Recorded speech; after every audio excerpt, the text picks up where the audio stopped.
Okay, that's us. Okay, folks, as Andrew said, my name's Aisling. I'm the Natural Heritage Officer, so I'll be leading on this project along with the Council. So I just want to give you a brief overview of the Moors of Castlerock project, what we hope to do over the lifetime of the Landscape Partnership, and a bit about why this area is special and why we want to do this work. So just beginning, why are the Moors a special habitat? Well, they're unique because of their maritime position. They are found on cliff tops and particularly along the Atlantic coast, and they develop due to the high salinity and strong winds. So more land or terrestrial inshore species can't develop because of the more harsh environment. So it does create a niche environment for specialist plants and animals. And because of the specialist assemblage of plants, that in turn creates habitats for some of our priority butterfly and bird species, and it's also home to Northern Ireland's only reptile, the common lizard. So it's quite unique in that respect.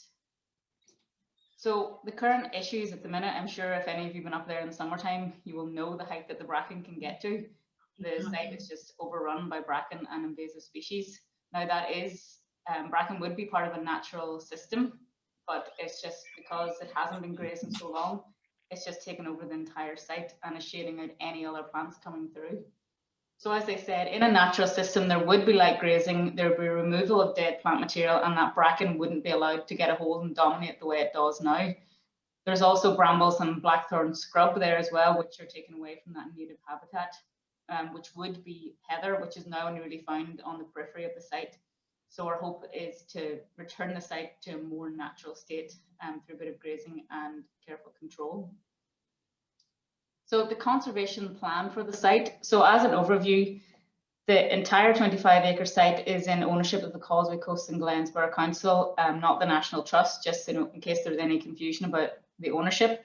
So the existing paths you can see in red, we're not going to take those away. Access will be maintained. The blue is going to be a grazing paddock, so that will be fenced off, but there will be kissing gates and stiles, so those existing desire lines will still be there for use.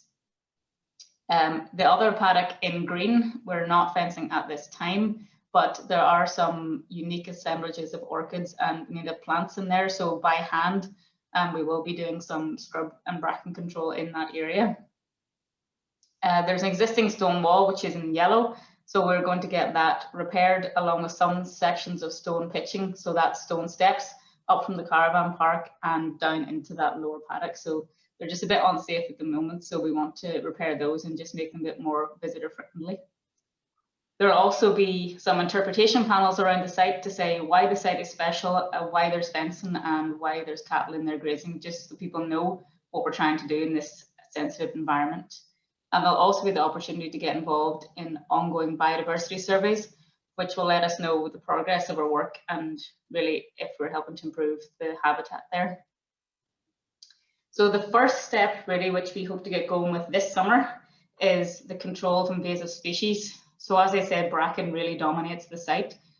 It's not just a one-off treatment, it'll be over the 3 to 5 year period of the Landscape Partnership, and we're not completely trying to eradicate it because it does provide habitat for some fritillary butterflies and shelter for bird species. So we do want to keep some, we just want to make it a bit more manageable.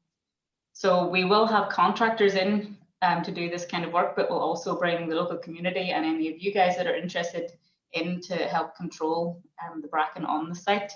And something that we've looked at or we read about recently is using horses and rollers to crush the bracken.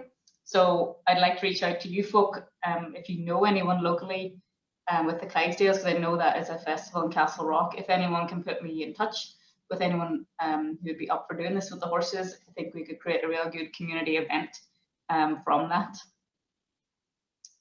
So cows and conservation are very important. So this is down at McGilligan where the council already have conservation grazing through cattle.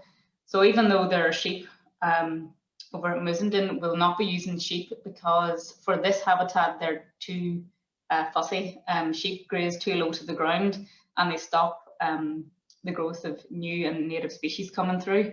So cows aren't as fussy. They will just, they're quite gentle as grazers, and the trampling of the cows will stop the regrowth of bracken after we've had a few seasons of control. So we'll use the cows on short rotational grazing cycles so that the site doesn't become overgrazed and we don't have soil erosion. And the cows create a bit of diversity of grazed and ungrazed areas, which creates a mosaic of habitats, which create homes for lots of different species.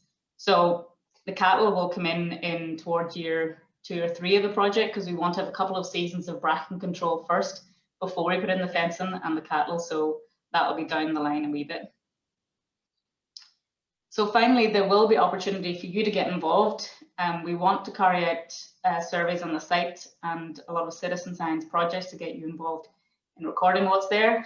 And if you're feeling a bit angry, you can come out and do some bracken bashing with us and help us with the control of the invasives. So we're hoping to get contractors and get folk out this June through to August to start that process. So if you want to get involved with any further questions about the project, you can contact me, also through our Facebook and other social pages, and keep an eye on the website for blogs and information about the project. And that's me, pretty much.